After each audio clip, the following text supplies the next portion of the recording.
I'm First Alert Meteorologist Trevor Gibbs on this Tuesday, looking ahead to some much colder temperatures after a cold front passes through our area. That's going to bring us a couple of showers for Wednesday across both North Florida and South Georgia. Not with a lot of rain, but enough to wet the roadways for a little bit during the day tomorrow. And then winter-like temperatures return, some of the coldest air we've seen this season, and that will impact the frost and freeze forecast across our area through the rest of this week. Well above freezing for the remainder of your Tuesday, though. Temperatures rising into the lower 60s under partly cloudy skies this afternoon, and then settling through the 50s tonight with partly cloudy skies, turning mostly cloudy at times tomorrow. And because of the cloud cover that we'll see overhead tonight, our temperatures will not get a chance to cool off all that much. So we're looking at mainly 40s to 50s across the area early on your Wednesday morning, near and above that average low temperature of 43 degrees. So we'll start off with plenty of cloud cover tomorrow, mixed in with some clear skies. And as we work through the morning, you can see that line of showers approaching from the west. Here's the middle of the day.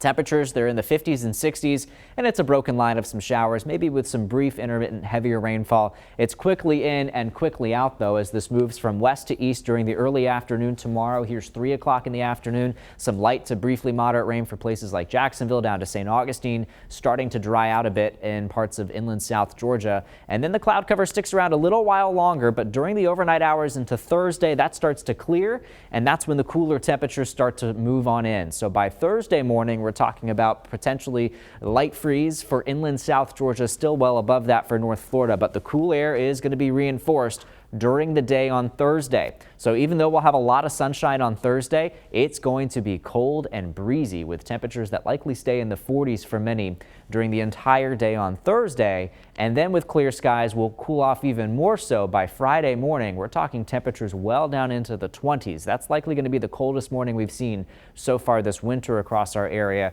That will likely also push a freeze all the way to our beaches as well. Gradually rebounding from there Saturday and Sunday mornings, but still cold. Average low again 43, so we'll be below that for several mornings in a row. As we track Friday morning in particular, that's when we'll likely see that light freeze basically all the way to the coast, maybe just inland a little bit, but it's going to be a close call with temperatures in the low 30s by Friday at 7 o'clock in the morning, and then with 20s across the interior. That's where we'll be looking at that hard freeze Friday morning. So make sure you're staying warm, layer up, be smart with space heaters, and cover any sensitive plants or bring them inside as well. Here's your 7-day forecast with your weekend always in view. Looking good today. Similarly warm tomorrow with a couple of showers, and then after that it's colder with highs in the 40s and 50s, low temperatures in the 20s and 30s, but we stay dry and pleasant through the upcoming weekend.